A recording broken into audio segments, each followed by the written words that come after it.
It is my privilege to welcome you here to our closing keynote lecture by Professor Peter Balakian. It has been an honor for me to stand up as a moral witness to the Armenian genocide. I extend my thanks to our audience and speakers for your presence and for your support here tonight. And I would like to recognize Zari for all of the hard work and long hours that she has put into this. She's really been the heart of this project from the very beginning. I joke, I may not seem like it, but I have been the pit bull behind this effort.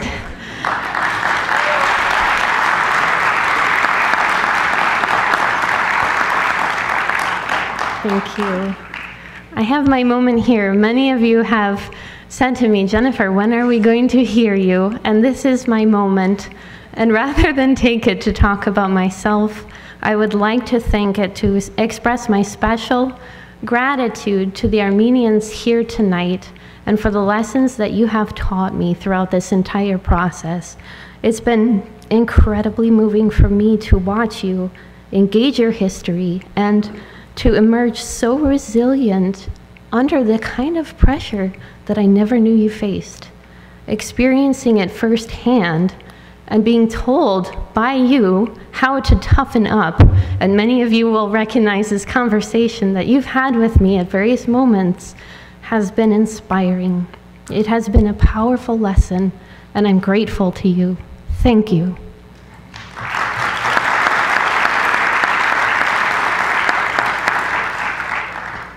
It is moving to me how many different ages that we have here in this audience. And I would like to note that I have met people in their 90s. A shout out to Charlie if you're here.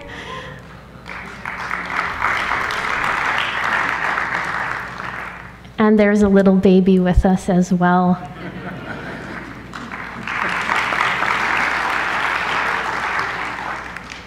So thank you. Thank you for your support. Thank you for being here. And I hope that this is not an end to this work, but a beginning for more and stronger education on this topic here at ASU and in Arizona. With that, it is my pleasure tonight to introduce to you Professor Peter Balakian.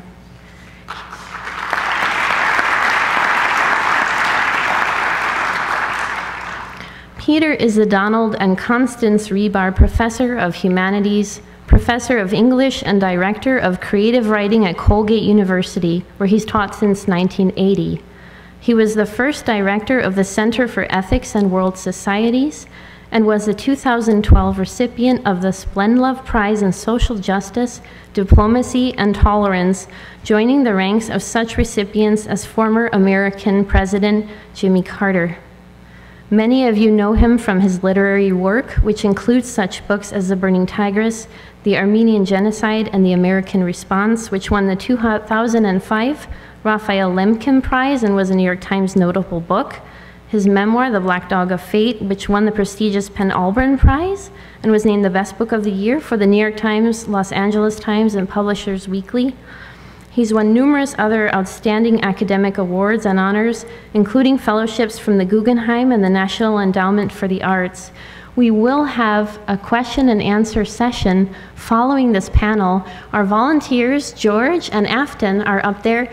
They will be passing out note cards now.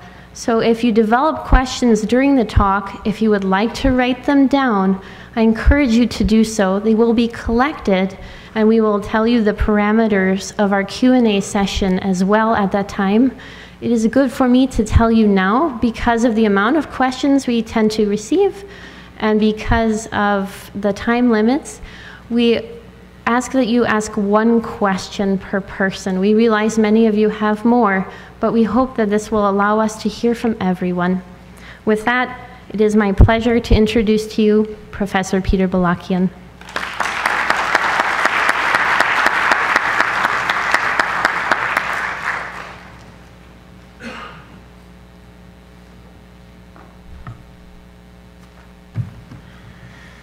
Thank you, Jennifer. How's the mic doing with the back of the room? Okay? Good. Yes?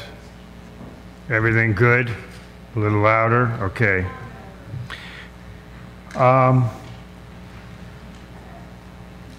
Yeah, I'm really, it seems like church. I'm so grateful to the work of Zari and Jennifer, and I've sort of been working with them since the fall on the various issues that have evolved, and have watched their incredibly dedicated and intelligent interaction with the problems and issues with the Turkish students, and the complexity of those matters as they evolve. And I just want to thank them for their powerful intelligence and their energy. Also really grateful to Zari's family, the Panosians, for their wonderful hospitality, to the law school, and to all the presenters. It's been a very rich, collage of perspectives and ideas, crossing generations, from the fresh energy of the young generation to various evolutions along the ladder. Today, I want to try to compress a longer paper into 43 and a half minutes. I know, and I feel the weight of all of your concentration. I mean, you guys have been listening and engaging with a lot of things throughout the day, and here I come in the unenviable position of closing. But I do have a full meditation for you, so I want to do it all. And if I can come in at 43 and a half minutes, and then we can have as much conversation as you would like. I hope that my presentation today intersects with a number of the issues that have been raised that have to do with memory work, reconciliation, the Turkish-Armenian impasse, issues surrounding social justice, and broadly, too, issues that deal with Armenian culture and its long arc of achievement that, of course, precedes 1915 by millennia. So that, too, will be part of my talk, which is called Raphael Lemkin, Cultural Destruction and the Armenian Genocide. So I want to start by introducing, I want to focus on this issue today, and you've heard legal scholars today here talk about various layers and dimensions of genocide as a concept and as a crime in international law. I want here today to talk about the destruction of culture as a component of the genocidal concept and process. And that will bring me to Raphael Lemkin, the Polish-Jewish legal scholar who invented the concept of genocide as a crime in international law, and who also, interestingly, coined the term Armenian genocide in the 1940s, and the first time he really discussed Armenian genocide was on CBS television, February 13 of 1949, just 8 weeks or so after the UN Genocide Convention had been ratified. If you want to see Lemkin speaking about this, then it's on YouTube. Lemkin, whatever, CBS, you'll find it. Let me start by saying that in Lemkin's autobiography, Totally Unofficial, and I hope some of you have caught up with it, Donna Fries's edition is a Yale University Press book that came out in 2013. It's an important, recovered autobiography of the 20th century, in a way, of 20th century intellectual history by one of the important trailblazing thinkers in human rights. In Totally Unofficial, Lemkin charts the impact of the Armenian massacres on his thinking. And I want to just, again, zero in on a few key moments in the early part of the memoir. He writes here, and here he is really as a teenager living in Eastern Poland. He will become, before long, a Holocaust survivor, and he'll also lose 49 members of his family to Nazi genocide. So Lemkin's story is a dramatic one. Just to say in passing, he did obviously escape. He came to the U.S. through the eastern route, through Siberia, Japan, to the West Coast, and then to his appointment at Duke University Law School. He was later appointed at Yale University Law School, but he had no interest in the end in an academic appointment, and he spent his life working obsessively on the Genocide Convention that the UN, of course, did put into place in '48. He died penniless, so penniless he was living on junk food, unable to pay his heating bills. He died of a heart attack at the age of 59 in Manhattan, and he was living right across from St. John the Divine on 112th Street in Amsterdam, if you know that part of the city. So Lemkin writes this. He's reading about World War I. Right after the armistice, and he says, the truth came out after the war. In Turkey, more than 1.2 million Armenians were put to death for no other reason than they were Christians. Not only had the war made its inevitable, I'm sorry, let me keep going on. After the war, some 150 Turkish war criminals were arrested and interned by the British government on the island of Malta. The Armenians sent a delegation to the peace conference at Versailles and demanded justice. Then one day I read in the newspaper that all the Turkish war criminals were to be released. I was shocked. A nation that killed and the guilty persons were set free. Why is a man punished when he kills another man? Why is the killing of a million a lesser crime than the killing of a single individual? I didn't know all the answers, but felt that a law against this type of racial or religious murder must be adopted by the world. Now, interesting. Here, Lemkin, actually, I'm blending two quotations, one from his adolescent perception after the war, and this other perception from a time when he is in graduate school at the University of Lvov. And so he's troubled by this moral problem. Why is the killing of one man murder and the killing of more than 1 million by a nation state untried, unaccountable for?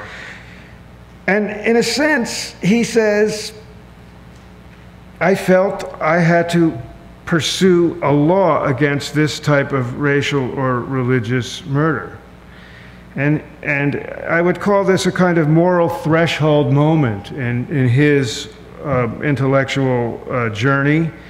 He then argues with his law professor about this problem, and the professor says, well, look, there's nothing you can do about it. That's the reality of national sovereignty. And Lemkin refuses to accept this. So interesting moment here. The student arguing with the professor, the realist concept of national sovereignty being challenged by this young guy who will go on to keep challenging it. So, the lesson to you students is don't believe the stuff we say as professors. Keep challenging it.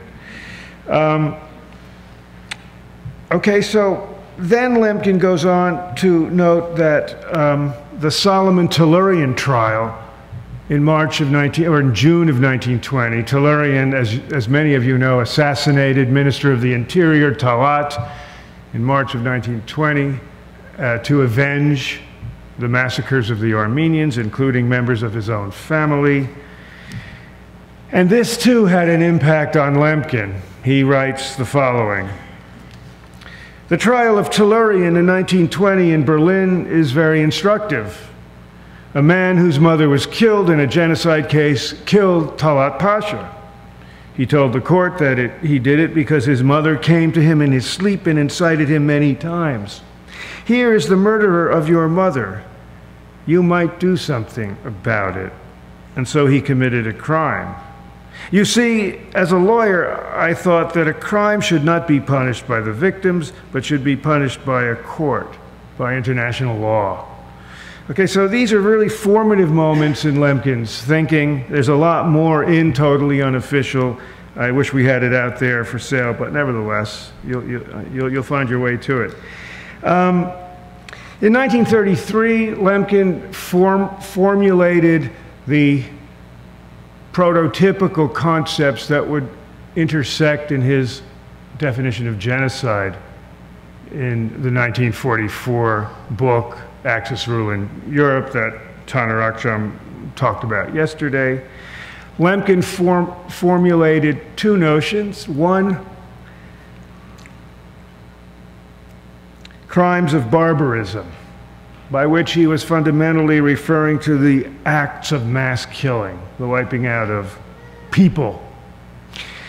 And then crimes of vandalism, by which he was referring to the issues of killing the culture of the targeted group. And about vandalism, he wrote,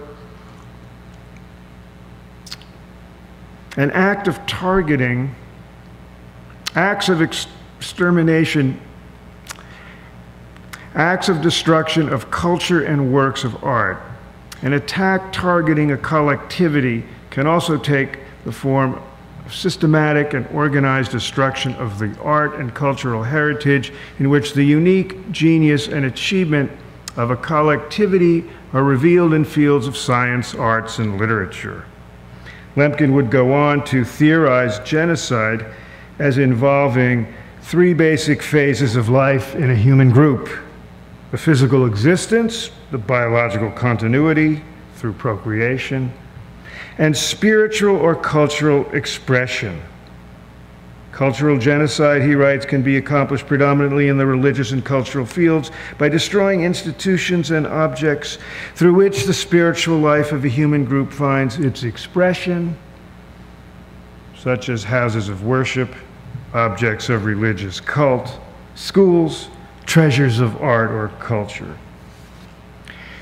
He'll go on at length to talk about how the destruction of culture is essential to the destruction of the cohesive forces that keep the group together. And I want to get into that in a second. You know, I'm not here talking about the Armenian genocide as an event. And Taner talked about a piece of that event so incisively yesterday. There's a lot, of course, there are a lot of historiographic perspectives to take in talking about the event. But the event here today is to be refracted through the component of the destruction of culture. I mean, there's a lot to say about how the Ottoman government used legislation for the purpose of forced marches, deportation, and the confiscation of wealth, about how the Ottoman government used technology, the Ministry of the Interior's use of the telegraph to transmit orders. Taner showed us some extraordinary encoded telegrams yesterday. The use of the railway for the purpose of deportation. The use of nationalist ideology, pan-Turkism. The use of bureaucracy, the special organization and its bifurcated layers that permeated the provinces of Anatolia. So, you know, I'd love to spend time there, but today doesn't, you know, permit, although we can talk about that in Q&A if you wish. But let's come back to the significance of cultural destruction. Lemkin was so interested in this part of the Armenian destruction that he wrote the following. In terms of the larger issues involved, the losses in culture through the genocide of the Armenian people in Turkey were staggering. The Armenians, as the intellectual core of Turkey, and I'm not sure Lemkin's right, really, I haven't explored that enough. Who was the, what group was the intellectual core of Turkey? Greeks, Turks, Armenians? I don't know. But Lemkin saw it this way, or wrote it this way: the Armenians, as the intellectual core of Turkey, were in possession of valuable personal libraries, archives and historical manuscripts, churches, convents, and monuments of artistic and historical value were destroyed. Now, and he has more to say about all that, but that's a very kind of compressed, fairly pithy perspective on it. Just too briefly here, I want to suggest a few things about what's at stake in culture. And I first want to use the important anthropologist Clifford Geertz, especially from his early book, The Interpretation of Cultures, who writes that, and again I'm compressing from my paper, but he writes that culture involves the creation of a system of symbols, the making of webs and structures of signification, and that social action emanates from them. He argues that these are essential to the making of knowledge that affords humans both individual and cultural identity. And he talks about the relationship between systems of symbols, webs of signification, and the nexus between individual and community identity. So keep that just floating around as we go and look at some of the dimensions of the destruction of culture in the Armenian case. Let me also evoke a marvelous literary critic named Kenneth Burke, who suggested that culture provides us with equipment for living. Because cultural forms, he's particularly focused on literature, but I think we can easily extrapolate the visual arts, the performative arts, the scholarly dimensions of culture making. Burke says, these equipments for living give us strategies for socializing losses, for warding off the evil eye, for purification, propitiation, and desanctification, consolation and vengeance, admonition and exhortation, and other primary rituals of social transaction. The eminent psychiatrist and historian Robert J. Lifton has noted that the symbolizing process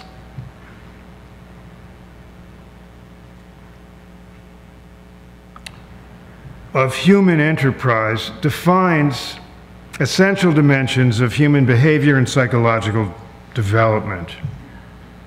One that involves the continuous creation and transformation of psychic structures on behalf of the many-sided life of the self and the community. Lifton says we live on images, negotiating meaning through their forms, and thus symbolization is essential for life continuity, all right? And of course, in our meditation today, we're talking about life continuity and community continuity, all right? So if we can hold those three perspectives, you know, in some conjunction, you get a sense of the importance of destruction of culture as a component of genocide. Now, the Armenian case discloses a range of cultural destruction. And again, all too briefly today, I want to look at the destruction of cultural property, the destruction of cultural producers, intellectuals and artists, the destruction of belief value systems, and the corresponding eradication of historical lands and the identifications of cultural identity that are attached to them. So let's look first at churches. And again, Mr. Sarkisian was talking about some of the very places I want to spend a moment reflecting on as well. We'll hit Akhtamar and Ani before I'm through here. But look at the map, and again, you saw this statistic up there earlier. Pre-1915, 2,538 churches. And it's interesting to see the grid because it suggests something about the density of building, the density of construction. And when we look at a few of the images, some of you indeed may know some of the ruins today, having traveled to eastern Turkey, but when you look at some of the pre-1915 images, you're going to get a sense of the complexity and resonance of the very kinds of things that Goetz, Burke, and Lifton and Lemkin are all suggesting about the nature and significance of culture. Let me say again, well, let's move. I'm going to bounce back and forth with some of the images. I mean, here's an image of schools, or I should say, a kind of graph map of schools, almost 2,000 of them pre-1915. So when we reflect on Lemkin's assessment about Armenians being the core of the intellectual life of Turkey, whether or not that's verifiable or not, certainly Armenians were serious presences in the creation of Ottoman culture. The educational map is also pretty important. But churches, I'm going to push ahead. Yeah, I like this image here of the church, the St. Adzvadzin monastery at Tamarza.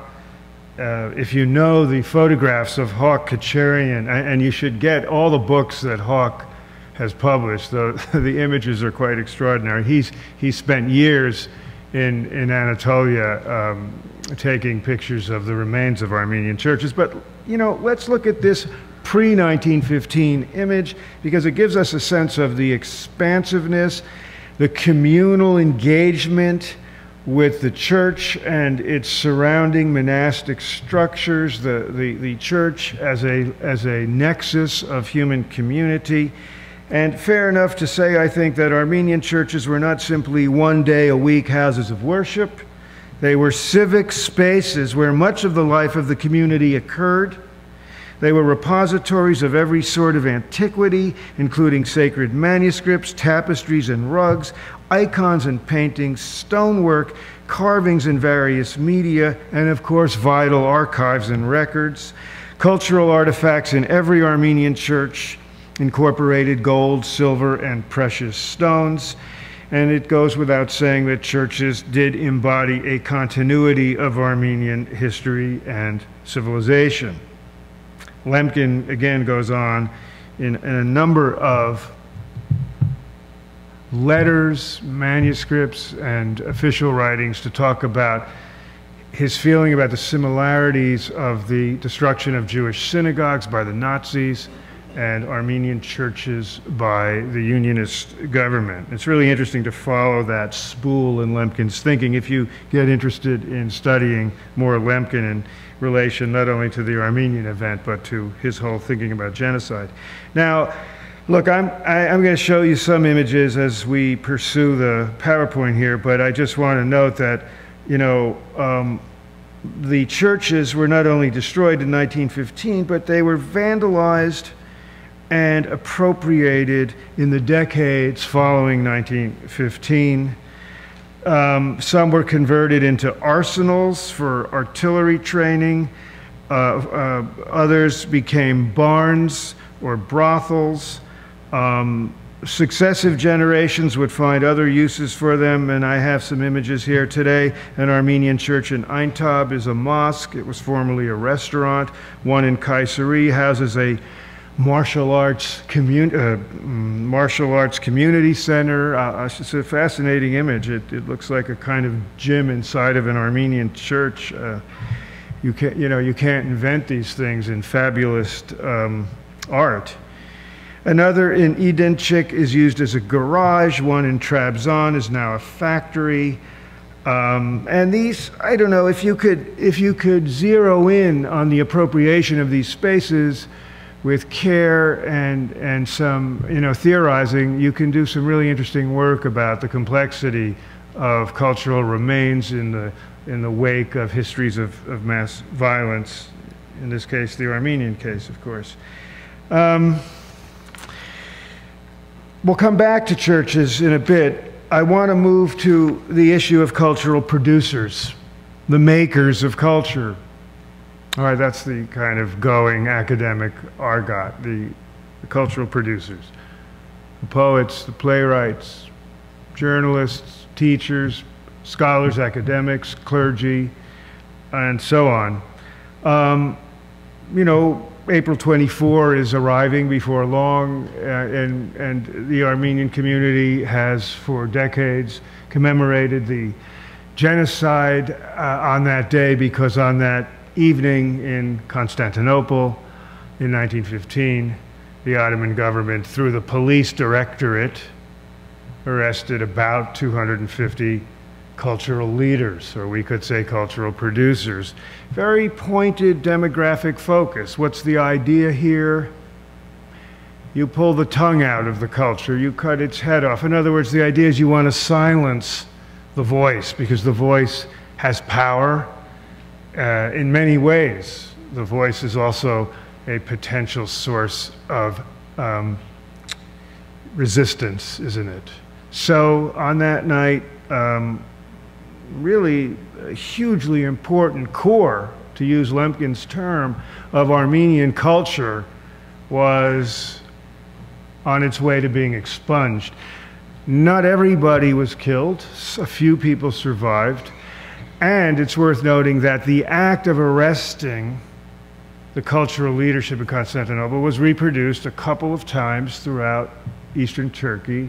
So you're in the end taking the lives of a good 1,000 to 1,500 cultural leaders. Now, if you look back at what that could mean for the continuity of a culture, you get the sense of the enormity of the loss in terms of cultural production. I don't mean to suggest that all the other losses aren't equally important in a moral or ethical way, but if you talk about cultural production, you see what's lost. I will say that in the memoir of my great-great-uncle, the Bishop Grigoris Balakian, there's still a few copies out there on the table. He has an extraordinary chapter, chapter 6, about the night of the arrests on April 24 of 1915, and he really takes you into the texture of that moment with a sense of intensity and sensual palpability. And so I hope, if you're interested in this moment, that book has something to offer, among other things, of course. So just some images here of, I'll go back to, well, there's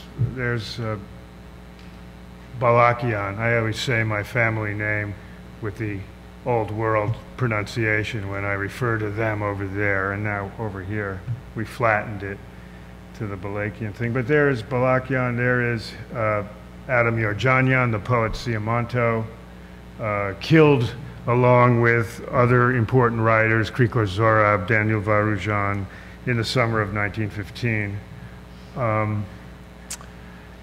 So that part of it, again, tells us something about this issue of spiritual cohesion being smashed. I want to come back to the issue of symbolization that Robert J. Lifton mentioned, the issue of symbolization. And the importance, if you read Armenian accounts of Turkish killing or of Ottoman killing, you find numerous accounts of the cross, the Christian cross, being used as a weapon or a vehicle for killing, torture, dehumanization. So that the symbol, again, I want to come back to the issue of the importance of symbolization. The assault on the culture's, probably we could say, primary cosmological symbol, right? Religious symbol, cosmological symbol. The cross becomes a focused on issue, highlighting the importance of culture, the vitality and significance of it as a essential linchpin to the entire community's life. I have a lot to say about this in my paper. I just want to refer here to Aurora, and Professor Napti, spoke about this in some length too, so I can lean on her presentation today to fill in what I can't do given the time I have. But I want to refer to, for a moment, Aurora Mardiganyan's dramatic survivor memoir. Some of you know it, Ravished Armenia. It's an as-told-to memoir because Mardiganyan, strangely, her born name was Arshalois Mardigyan. I have no idea why she would want to give herself a more complicated name, except I gather she wanted to free herself from her past life in some way. So Arshalois Mardigyan became Aurora Mardiganyan. You may know the story. She is taken in by Protestant missionaries upon her arrival to the U.S. in 1918, and she tells her story. And it's a gruesome account of sexual violence. Again, to come back to Professor Napti's presentation on the importance of sexual violence in understanding not only the Armenian case, but various cases of genocide.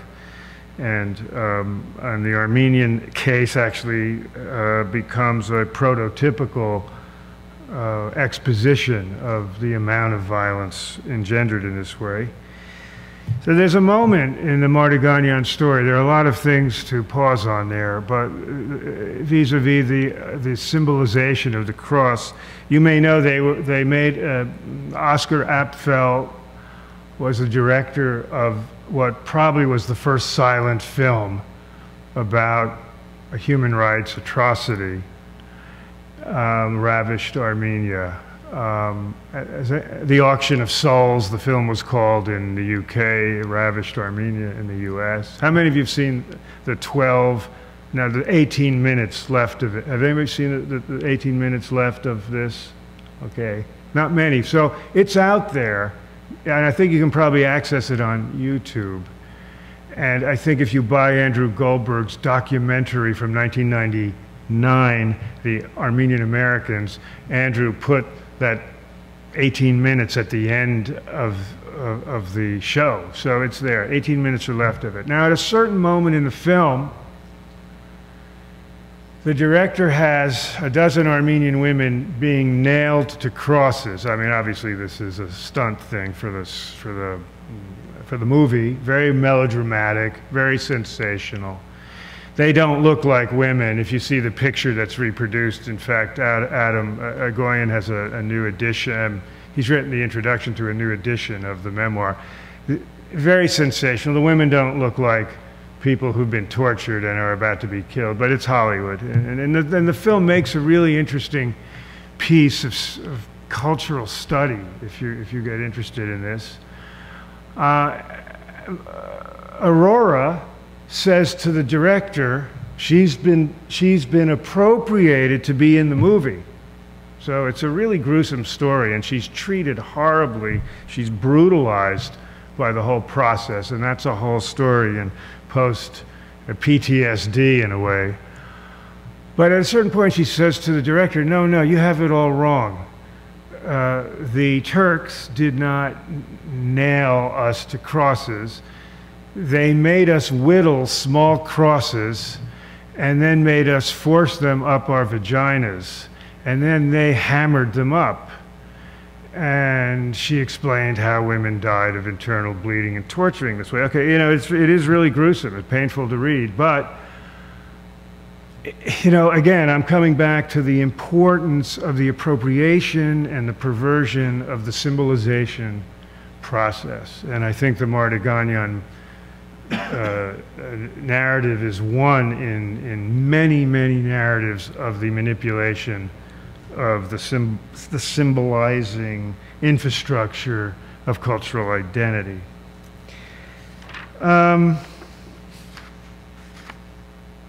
Again, to focus briefly on something that Tanner spoke about yesterday, and that is the issue of forced conversion.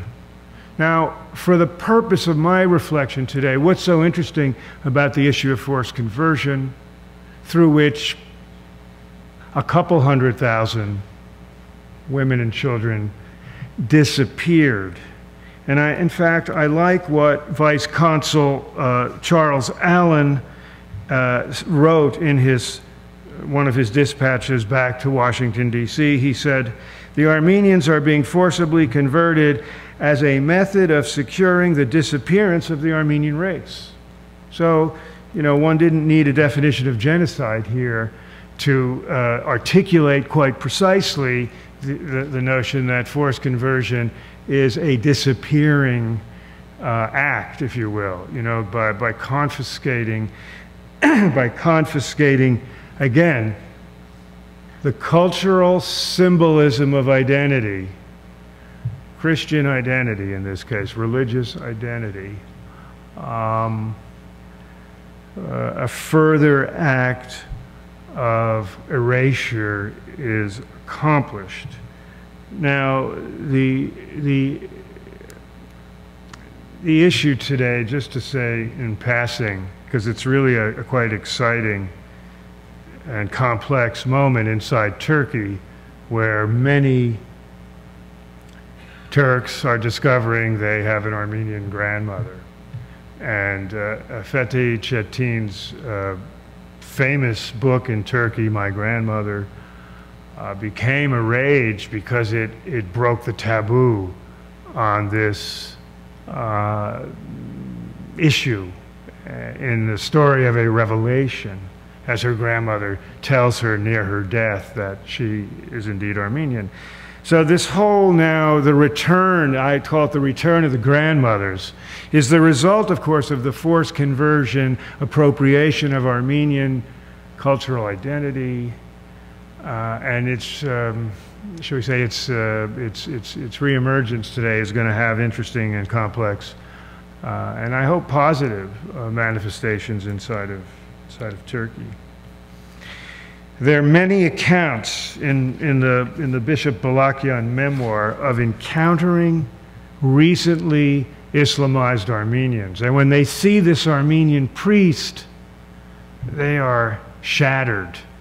And his exploration of their psychic despair is another interesting, I would say, example or manifestation of the impact of cultural destruction. Now, I want to close with a little bit, I can't do as much as I'd like, but a little theorizing on my own sense of the remains of destroyed Armenian culture inside Turkey today. And I would like to briefly suggest 3 cases of restored churches. There's an image of Lemkin for the brief moment when he was working for the U.S. government, for the War Department. He didn't stay there long. Come back to that vital image of the church before 1915. The same church, circa 2000. The legacy of cultural destruction in any genocide plays out in complex ways. In the Armenian case, the genocidal aftermath is inseparable from the predicament of both exile and exclusion from the historical past. Most Armenian buildings, both sacred and secular, have been appropriated, demolished, or left to erode. The landscape of Turkey is littered with hundreds more of them, but their remains are like fragments of sculpture, powerful and haunting in their partial disclosures and their evocations of what once existed.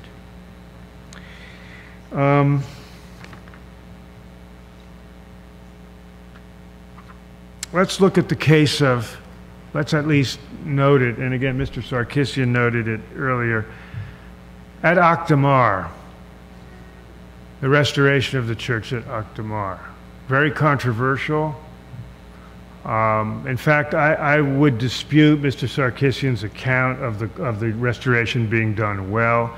My friends in the restoration business, and in the archaeology, I mean in the architectural restoration world, say that the restoration was done poorly, heavy-handedly, crudely. The church, as you know, at first, 2006, 2007, was declared a Turkish museum. 2 huge flags flanked the side of it, big Turkish flags with a poster of Ataturk. Worship was disallowed, at least for a while, and it was a completely Turkified and secular monument. Now, the good news is that there's been some backing off on that, and the other good news is that some Turkish journalists like Sendar Cendez referred to this in the mainstream Turkish press as a continuation of cultural genocide against the Armenians, suggesting that people are paying attention. And as you know, too, it wasn't called Akdamar, but rather Akdamar, which means white vein in Turkish, rather than the mythological Akdamar from the David of Sassoon legend. But some backing off on the Akdamar Church, some transformation has happened in the Akdamar Church. A cross has been put on it. Worship has been allowed. The case of Ani. Let's look at a few images of Ani. I mean, here are some churches before and after.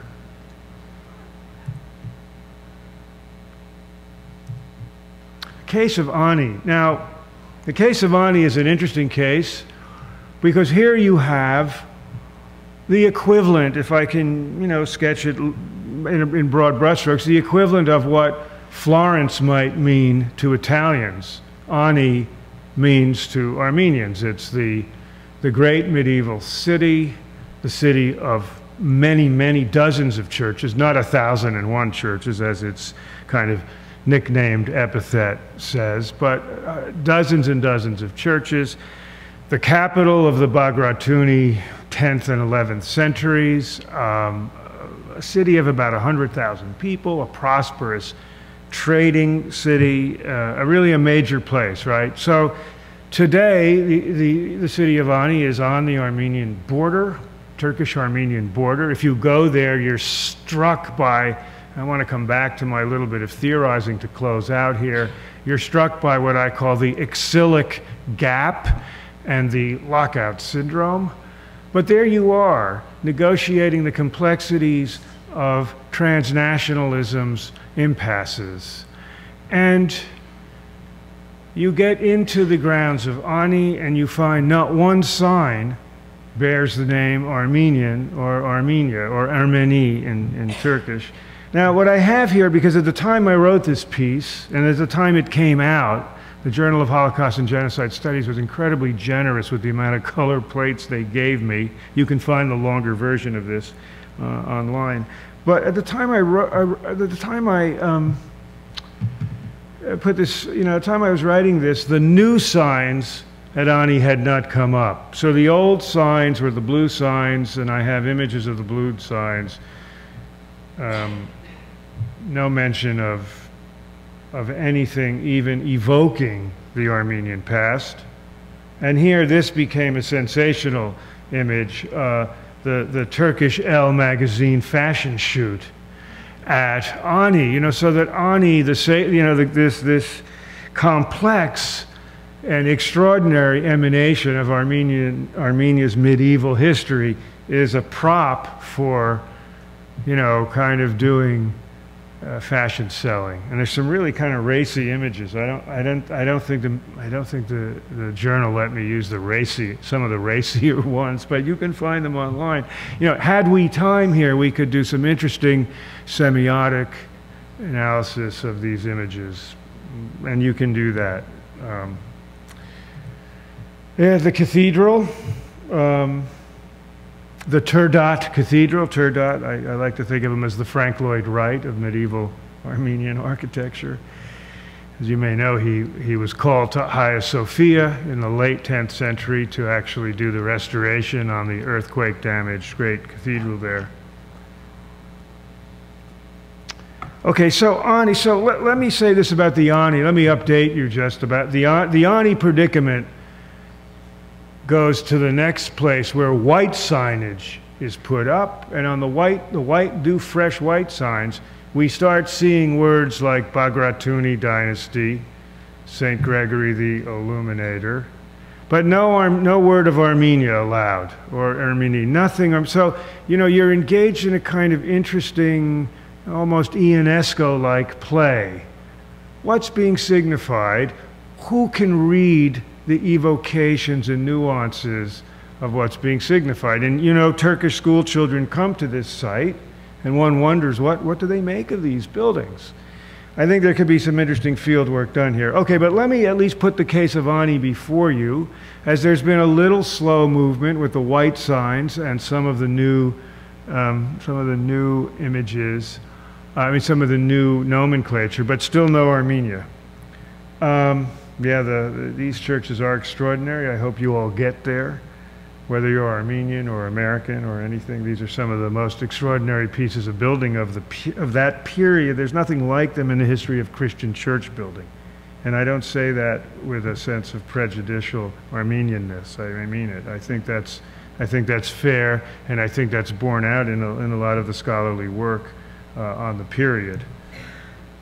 Some frescoes still there. It's quite rich, quite rich. Let's come to the St. Geragos now, Sup Geragos church in Diyarbakir, because Diyarbakir. Well, before I get to the Diyarbakir moment, let me say the last few things I want to say about my sense of the predicament here. What does it mean to be walled off, locked out? The ruins of Armenia are scattered throughout an inhospitable landscape where their presence is ignored, covered up, actively defiled. Ruined churches, khachkars, monasteries, cemeteries remain unmarked, misidentified. Many are situated in the zones of fighting between Kurds and the Turkish government in the east. Others are in remote places difficult to reach, where local populations and local police are often unfriendly to tourists seeking Armenian ruins, although that, I think, is, better than it was. The idea of visiting Turkey's Armenian ruins is fraught with complexity.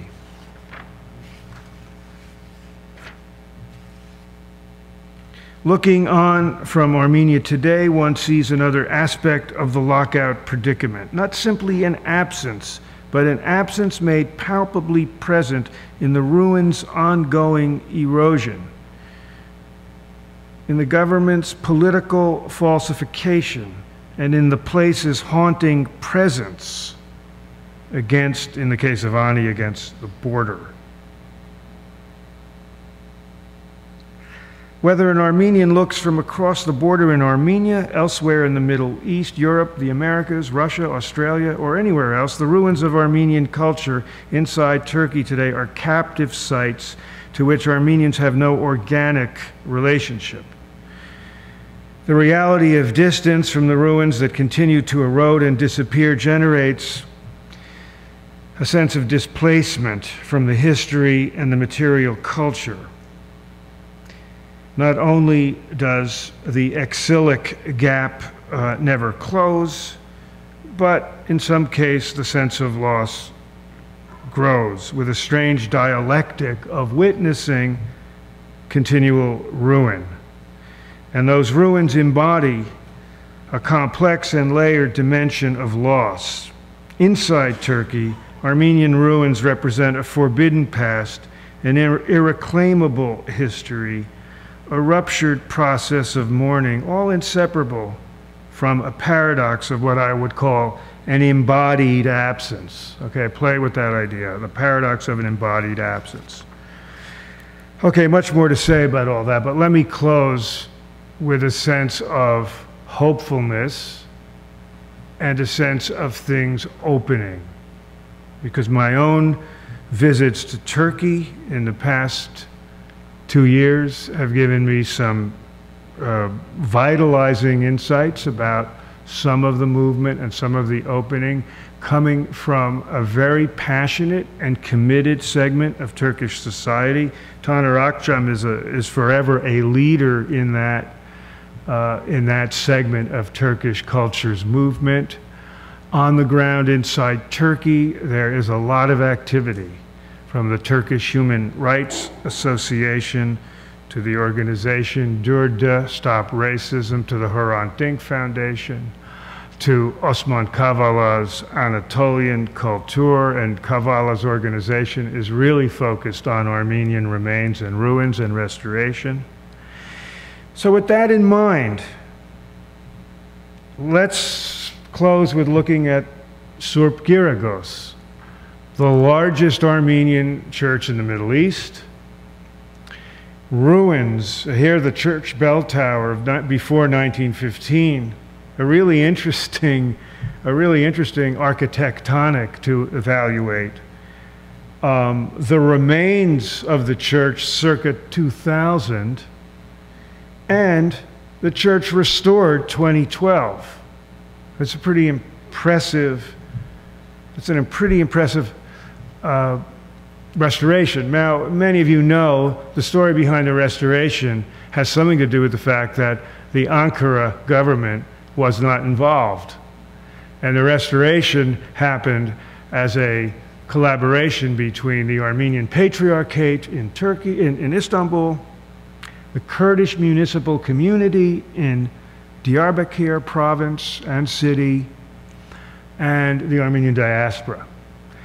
And the result was a really well done restoration that has become a vital center of recongregation, of reclaiming just filaments of those dimensions of cultural essentialness that Geertz, Lifton, Kenneth Burke, and Lemkin all explored for their importance in the cultural construct. Can the Diyarbakir Church, can the Dikrana Geert Church embody some beginning of opening of space inside Turkey? And one also notes, although I haven't been there, I am going in May, that the new signage to Diyarbakir says "Welcome to Diyarbakir" in Kurdish, Turkish, and Armenian. That kind of thing was unimaginable, I think, even 5 years ago. What all this means is complicated, but it does mean that maybe the axillic gap and the dysphoric lockout syndrome has a chance to meander toward more hopefulness. Thank you very much.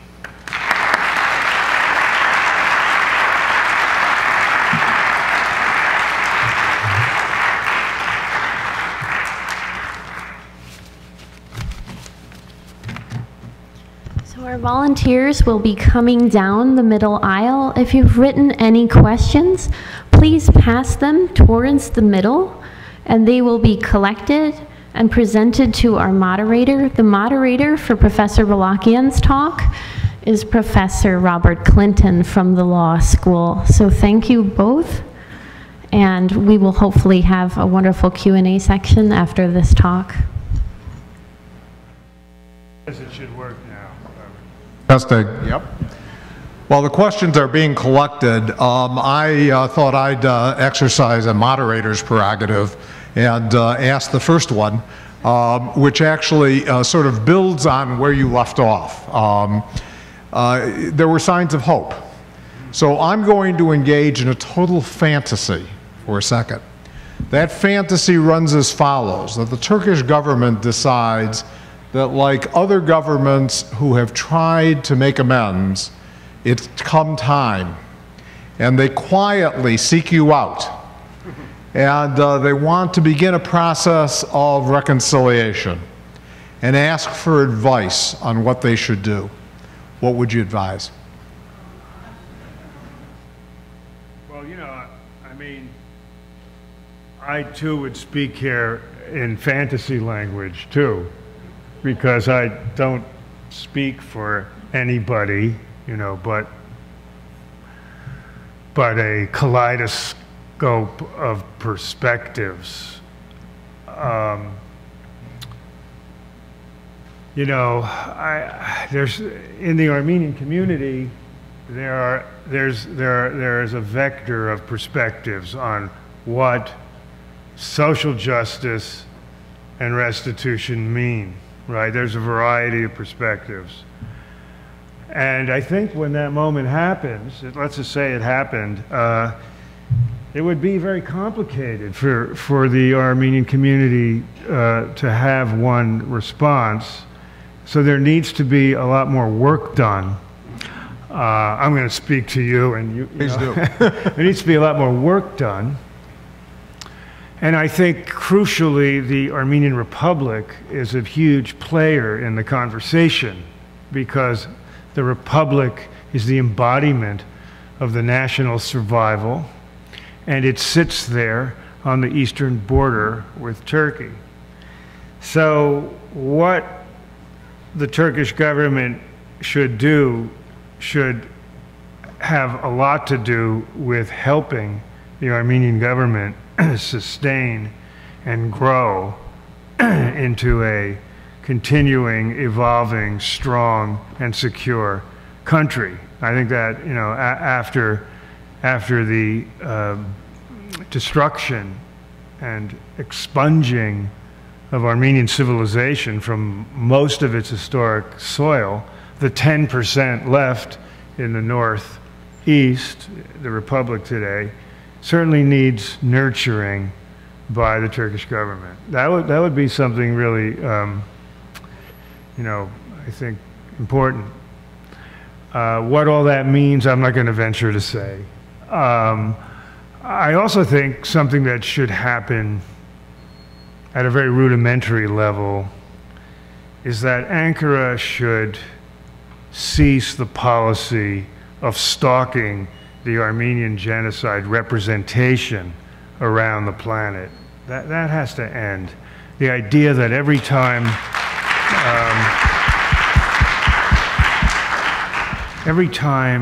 you know, Armenians have a civic event, a public event, whether it be at the U.S. Holocaust Museum in Washington, D.C., or here at ASU's beautiful law school, that there has to be a Pavlovian response from the Ankara foreign diplomats in the U.S. This thing, I just reiterated, this has to stop. And furthermore, it's an interference with intellectual freedom in a democratic society.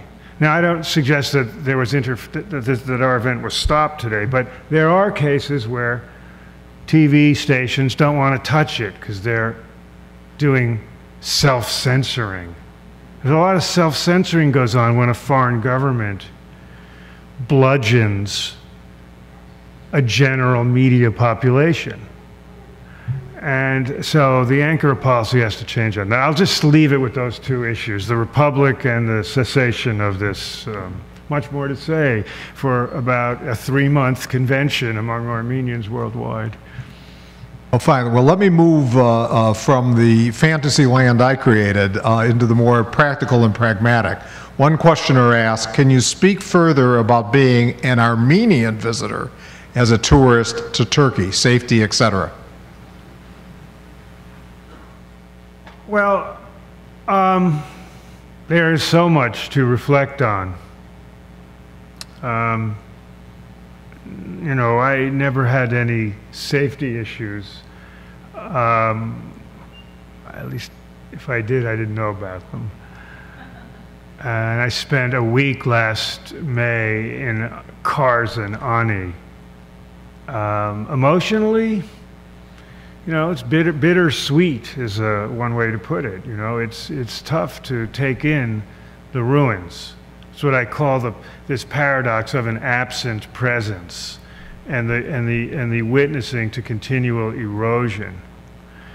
And some of the conversations I had with the Turkish farmers in the villages pretty high up in highlands, mountainous highlands, were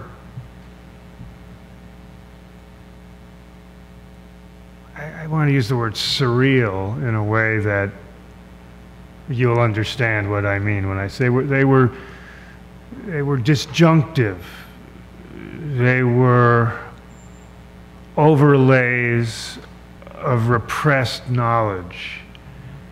And for example, just to give you one anecdote, I was with my friend Rachel Gashgarian, the medieval Ottoman historian, wonderful historian, wonderful scholar, and Rachel's Turkish is fluent. So at one point we're touring this village, and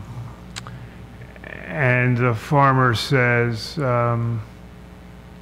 you know, they say that that's a church, and here's this, you know, 7th, 8th, Rachel, this is definitely a 7th, 8th century church. I don't believe it was a church.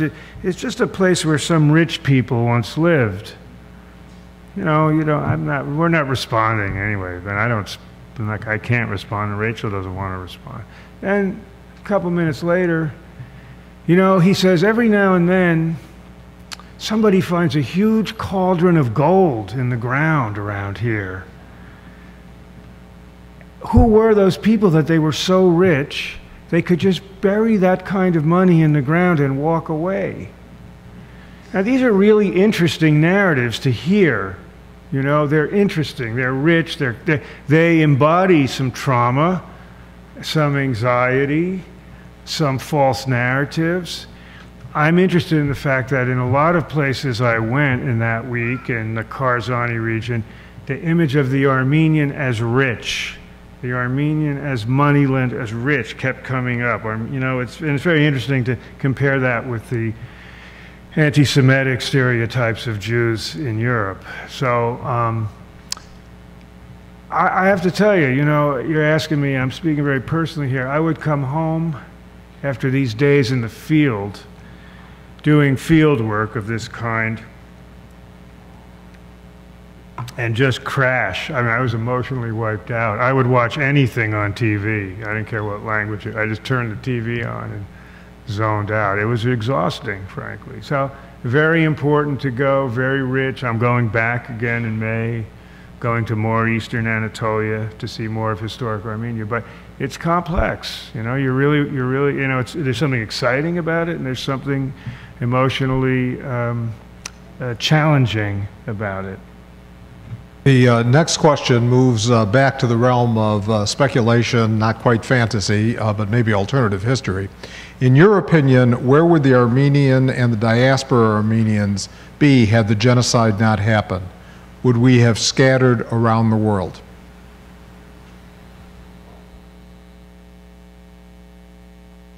And it's impossible to play hypothetical history. I guess all I would say is that everybody I know who belongs to a diasporan legacy after an event of mass killing, everybody I know, I'm saying, reflects on the bizarre ironies of no longer being in a place that was very hard to live in, given your culture identity, and now being in a place, since I'm like many of you, I'm an American, being in a culture where life has been good.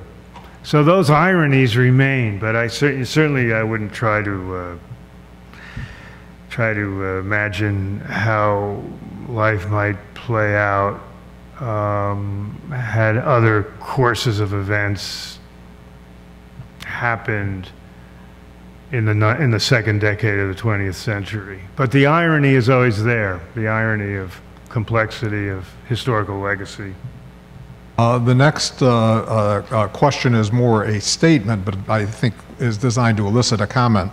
The Turkish government put, and I think the word is fear, though I can't read it, in Armenian people still living in Turkey, which started a few decades ago, in order to change their last names from names ending, and then there's a whole lot of Armenian surname endings listed. Comment. Yeah, I think this issue of name changing speaks to the issue today that I'm trying to explore with you, the impact and importance of culture, cultural identity as a component of the group's cohesive nature, you know, and why it's threatening to the perpetrator, because the perpetrator is trying to eradicate the group identity. Again, it's been talked about in a number of presentations that, you know, there was some openness to forced conversions during certain periods of the massacre and deportation process, which suggests that the Ottoman ruling elite was interested in getting people over into their universe. They didn't have to kill them all, but they could eradicate their identity. So the continued assault on names is interesting. How many place names don't exist in Turkey today that once existed? Elazig, not Harpert, right? Gaziantep, not Aintab. Istanbul, not Constantinople. How about the recent changing of the names of fauna that had Armenicus on them? One was a bird, one was a fox, and another was a fruit. It might have been the apricot. These were formally eradicated by the Ankara administration, so the word Armenicus did not exist in the scientific vocabulary of Turkey. So again, it reminds us of how much voltage there is in culture, and also how extreme the paranoia about Armenian identity has been, continues to be, but with some, I think, movement toward some sense that this can't go on forever. At least I'm using Akdamar, Ani, and St. Giragos, although that's a different context, as potential zones of recognition, at least by Ankara, that the Ionesco Theater maybe needs to become Arthur Miller Theater. Next question begins we, and I assume from the structure of the question, the questioner means the Armenian community, always talks about the responsibility of Turkey. So what kind of international court is allowed to discuss the case of the Armenian genocide? Would it be an ad hoc court? I really can't answer that with any expertise. It's just not a place that I study or inhabit. The next question, almost in the vein of Elie Wiesel, who you mentioned in your comments, reads, as we conduct this genocide conference, atrocities are being committed against Christian men, women, and children in places like Syria and Iraq, and yet we, the world, remain silent. Where is the outrage? Where is the Armenian voice on what is happening today? Well, I have many things to say there. You know, obviously there's a lot of coverage and outrage about the ISIS, group and the mass killings and the destruction of culture, coming back to my interest today in a Lemkinian view of culture. We see that ISIS is destroying Shia Islamic culture as well as various Christian cultures.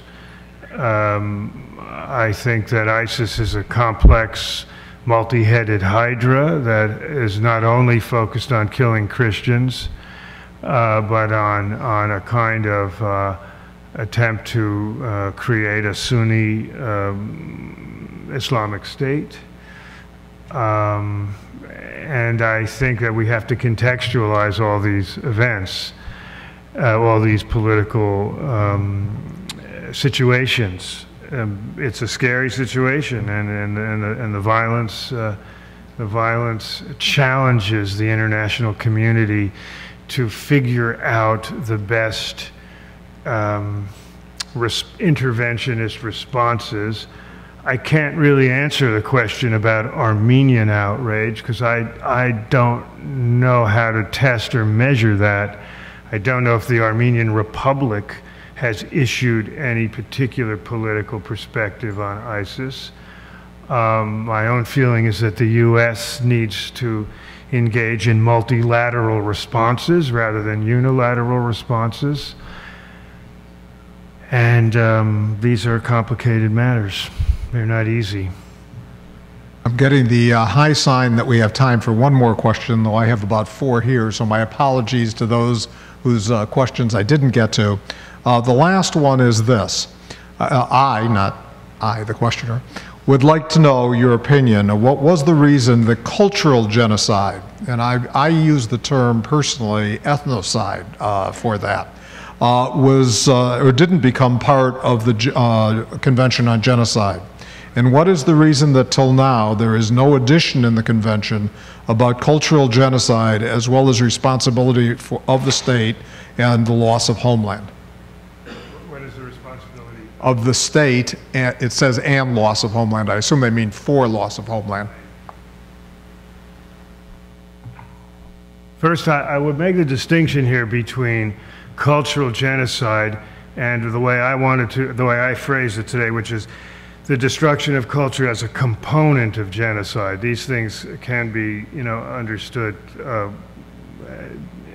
separately. Lemkin lost that battle in Geneva and in Paris in 1948. He lost. He had he had to do a good bit of horse trading. He lost on that, and he was real. I mean, that was so important to his thinking. His passion for culture and cultural collectivities and their relationship to culture was really important to Lemkin. And when you read Totally Unofficial, you see this in very interesting and anthropologically engaging ways. Lemkin spoke 14 languages, so you get a sense of his kind of brilliance. He was really a cosmopolitan of a kind of between the wars modernist orientation. He just deeply valued what he called the universal contribution of every culture to the human species. So Lemkin lost in various horse trading that he had to do to get the signatures of the groups he had to get to sign to make the convention have enough weight to go through. He also lost the fight, as you may know, over political groups. He wanted political groups to be included, but he couldn't get the Soviet Union support, of course, for obvious reasons.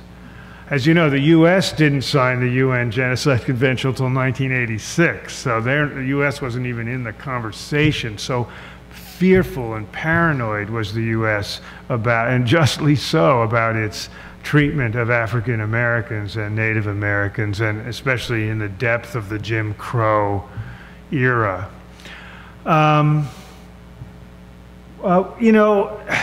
Look, this is a longer conversation, but there are various Geneva and Hague protocols, especially of the 1950s and the 1990s, that do deal with the protection of cultural property during war, and at least imply consequences for the destruction of cultural property. Again, I'm not a legal scholar, and I'm not an international lawyer, but the question I would have would be, what potential do those Hague protocols have for consequences? And I don't, there's a lot to say about that, clearly. That brings us to an end? That brings us to an end. Please join me in thanking Professor Balakan for an outstanding keynote.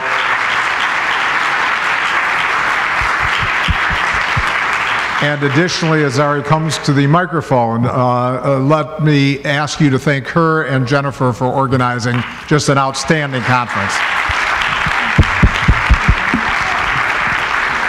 Thank you, Professor Balakian and Professor Clinton, for that wonderful presentation and discussion.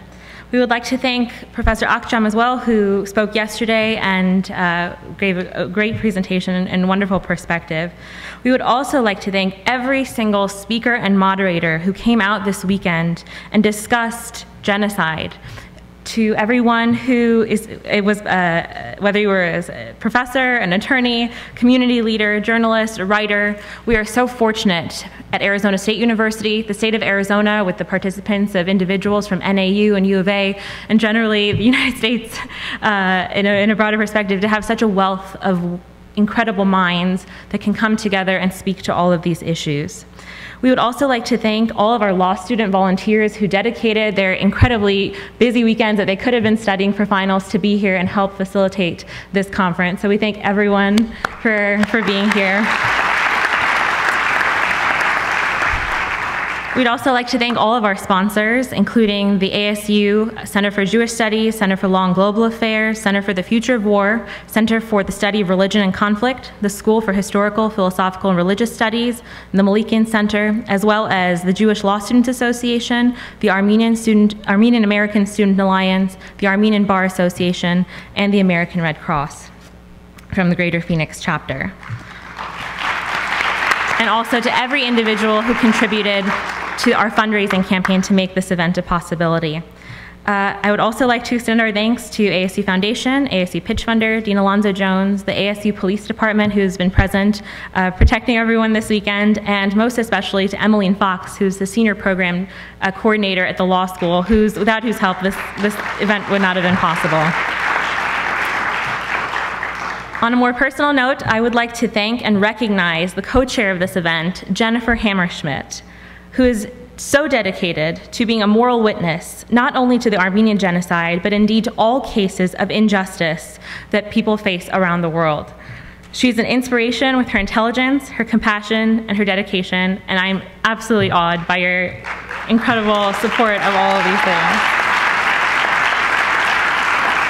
And finally, we would like to thank you, the audience. We are so blown away by the participation that we have had this weekend. It is almost 7 o'clock on a Sunday night, and you have all been here listening to these discussions. We hope that you learned a lot. We also like to recognize the dedication within the communities here for continuing these discussions of genocide. We know that one community in particular, one group within the audience has organized a blood drive to commemorate the Armenian genocide and to give blood for those who lost blood in 1915. And we have flyers outside, and if you would like to be a part of that, I mean, it's a wonderful cause and a wonderful symbol, so we encourage that. We have listened this weekend and we've learned this weekend. We've reflected and discussed genocide, its impact, its relevance today. And I urge us to think about sort of context of what we've discussing, and that is, for many of us, it seems our suffering, our history began on April 24th, 1915, as an Armenian American. It seems that history for many nations begins on those days that we commemorate, but we need to recognize that Armenian history did not begin on April 24th, 1915, just as Jewish history did not begin on Kristallnacht, just as Assyrian history did not begin those weeks ago when we saw those horrific images of what is taking place in the Middle East. Our histories began long before, but how do we move beyond this grief and beyond the suffering?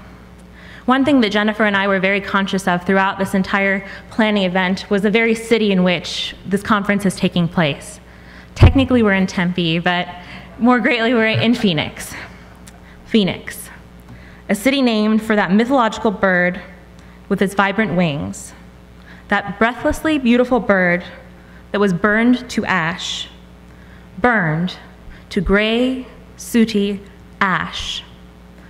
That bird, after a time, maybe a week, maybe a decade, maybe even 100 years later, is reborn. We hope that every nation, every people, whether it be Armenian, Jewish, Native American, Cambodian, Bosnian, Rwandan, Assyrian, may every people and may every nation, like that mythological creature for which this city is named, rise from those ashes, endure and survive, and fly into a future that we hope is infinitely brighter than the grief of each of our collective pasts. Thank you for coming this weekend. We hope you learned a lot, and we hope that we can continue discussion in the future.